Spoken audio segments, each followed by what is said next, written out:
Assalamualaikum warahmatullahi wabarakatuh. Perkenalkan, nama saya Iklim Alfiani, NIM 20064110017.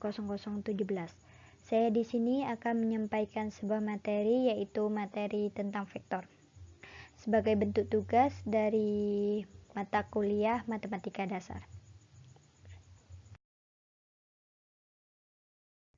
Tentang pengertian vektor. Vektor adalah suatu besaran yang mempunyai besar dan arah. Vektor digambarkan dengan tanda panah, di mana pangkal anak panah menunjukkan sebuah titik awal dari sebuah vektor, dan panjang garisnya disebut besar vektor, dan arah vektor ditunjukkan dengan tanda anak panah. Contohnya vektor di bawah ini. Vektor di bawah ini dinamakan vektor AB, atau juga dapat dinamakan vektor A kecil seperti ini. Dan arah vektornya yaitu dari A menuju B, di mana titik A adalah titik awal atau titik tangkap, dan titik B adalah titik terminal atau ujung. Dengan demikian dipahami bahwa vektor AB tidak sama dengan vektor BA.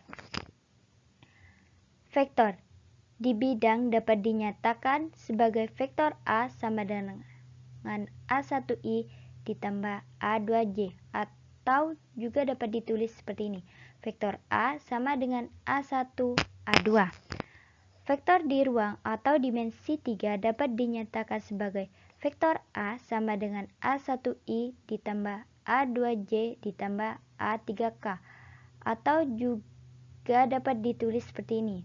Vektor A sama dengan A1, A2, A3. Kesamaan dua vektor.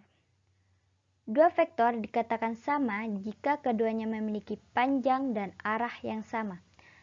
Contohnya dua vektor di bawah ini, di mana vektor A dan B dikatakan sama karena panjang vektor A sama dengan panjang vektor B, dan arah vektor A sama dengan vektor B, sehingga dapat dikatakan vektor A sama dengan vektor B karena panjang dan arahnya memiliki sama.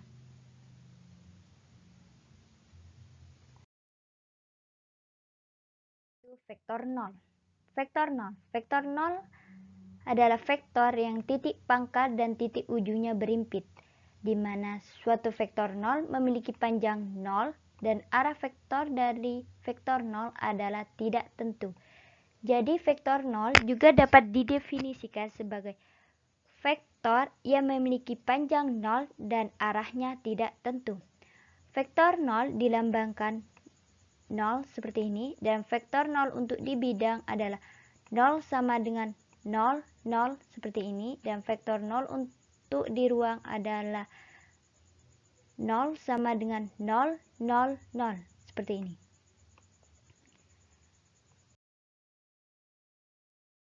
Yaitu vektor posisi.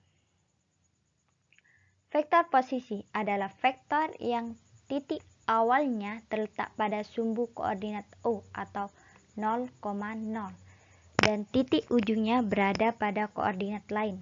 Pertama, saya akan menjelaskan vektor posisi pada bidang atau dimensi 2. Misal titik P adalah titik pada bidang koordinat kartesius dimensi 2, vektor posisi dari titik P dilambangkan vektor OP atau sama dengan vektor P kecil.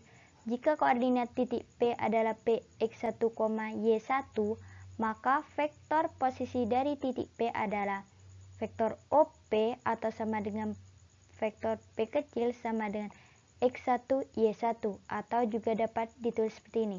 Vektor OP sama dengan vektor P sama dengan X1, Y1.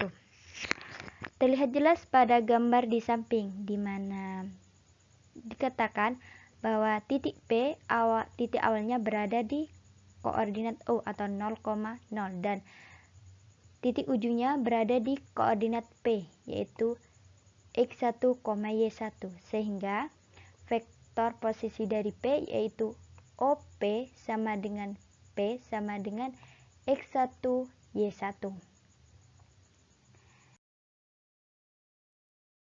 Pada ruang atau dimensi 3. Misalkan titik Q adalah sebuah titik pada ruang atau dimensi 3, vektor posisi titik Q dilambangkan OQ atau Q kecil. Jika koordinat titik Q adalah Q X1, Y1, Z1, maka vektor posisi dari titik Q adalah vektor OQ atau Q kecil sama dengan X1, Y1, Z1, atau juga dapat ditulis seperti ini.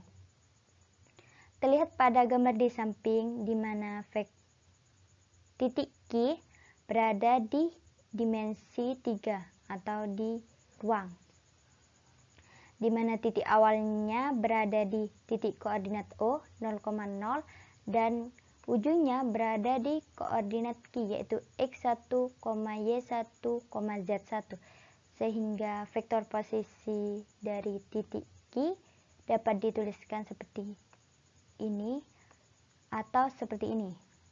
Vektor OQ sama dengan Q X1, Y1, Z1. Penyampaian materi dari saya. Semoga materi yang saya sampaikan bermanfaat bagi yang menonton video ini, dan mohon maaf apabila terjadi kesalahan dalam menyampaikan materi atau materi yang saya buat. Terima kasih. Wassalamualaikum warahmatullahi wabarakatuh.